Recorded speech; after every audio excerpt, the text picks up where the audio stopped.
Rindu Syahputra, umur 14 tahun, siswa SMP Negeri 1 STM Hilir, Kabupaten Deli Serdang, Sumatera Barat kehilangan nyawanya setelah melakukan squat jump 100 kali yang disuruh oleh gurunya. Pada Kamis 19 September 2024, korban dan 5 siswa lainnya dihukum melakukan squat jump sebanyak 100 kali karena tidak hafal ayat kitab suci. 2 hari setelahnya, Rindu mulai tidak masuk sekolah karena mengeluh sakit di bagian paha kaki dan demam. Rindu dibawa berobat ke Puskesmas Telun Kenas dan malamnya dipindahkan ke Bidan Hera di Desa Limau Mungkur pada Senin 23 September 2024. Setelah menjalani perawatan, pada Rabu 25 September 2024, Rindu dibawa ke klinik Pratama Mayen di Desa Limau Mungkur dan dinyatakan meninggal dunia setelah dirujuk ke RSU Sembiring. Polisi mengungkap bahwa Rindu mempunyai penyakit tifus sebelum melakukan 100 squat jump.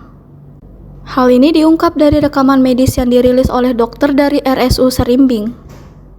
Pihak kepolisian melakukan penggalian jenazah guna melaksanakan otopsi.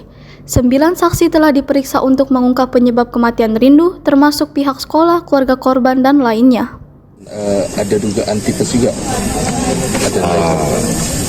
Karena memang ini sifatnya waktu itu visum dari luar, kita masih belum mengetahui apakah betul atau tidak, dan makanya kita lakukan ekshumasi pada hari ini sehingga bisa menjawab.